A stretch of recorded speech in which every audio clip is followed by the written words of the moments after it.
মানে দুইটা খারাপ শয়তানের মধ্যে আপনি যখন একটা বেছে নেবেন, আপনি বেসিক্যালি একটা শয়তানই বেছে নেন। তো ভালো আওয়ামী লীগ বলে কোনো ক্যাটাগরি নেই। হ্যাঁ, ওই যে ভালো খারাপ মানে ভালো শয়তান খারাপ শয়তান যোগ করে যিনি বাছাই করেন তিনিও একটা শয়তান।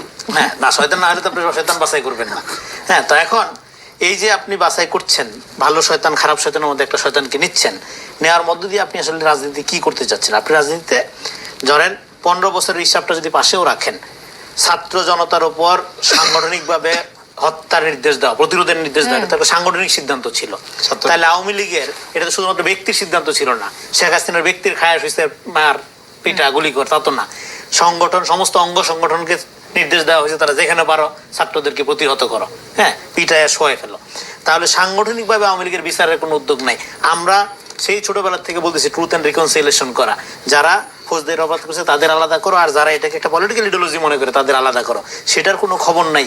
এখন আপনার কাছে এসে ছাত্রলীগ ভালো হয়ে গেছে, হ্যাঁ, ভালো ছাত্রলীগ আপনি খুঁজে বাই করে এনসিপিতে জয়েন করার কথা বলতেছেন। এইটা ধরেন আমি ছাত্রলীগের সভাপতি, সাপোজ এই কথাটা যদি আমি বলতাম তাহলে কিয়ামত হয়ে যেত সোশ্যাল মিডিয়াতে আজকে। তো ফলে এই যে রাজনীতিটা তারা শুরু করতে চাচ্ছে, এটাই আওয়ামী মডেল। আওয়ামী লীগের সবাই কাকা চৌধুরী বলে নেই যে রাজাকার যদি এই দিক দিয়ে ঢুকান, ওদিক দিয়ে বাইরে হইলেই মুক্তিযুদ্ধ হয়ে যাচ্ছে মেশিন। তাহলে একই রাজনীতি আপনি করতেছেন, হোক ছাত্রলীগ, হোক সন্ত্রাসী, হোক যা, আপনার সাথে জয়েন করলে সই হয়ে যাচ্ছে। এই আওয়ামী মডেল, এটা কি বলে আওয়ামী বিরোধী আওয়ামী রাজনীতি।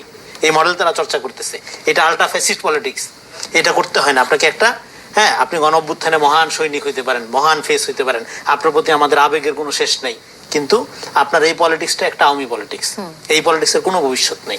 আপনি এর আগে বললেন কি ইতিহাসের দায় আছে এমন কারোর সাথে ঐক্যের প্রশ্নে ওঠে না, জামাতের সাথে জোট বাঁধলেন, জোট করলেন, তারপরে নাম দিলেন এটা রাজনৈতিক জোট। কিন্তু এমন কোন আর্গুমেন্ট আমরা দেখলাম না আজ পর্যন্ত।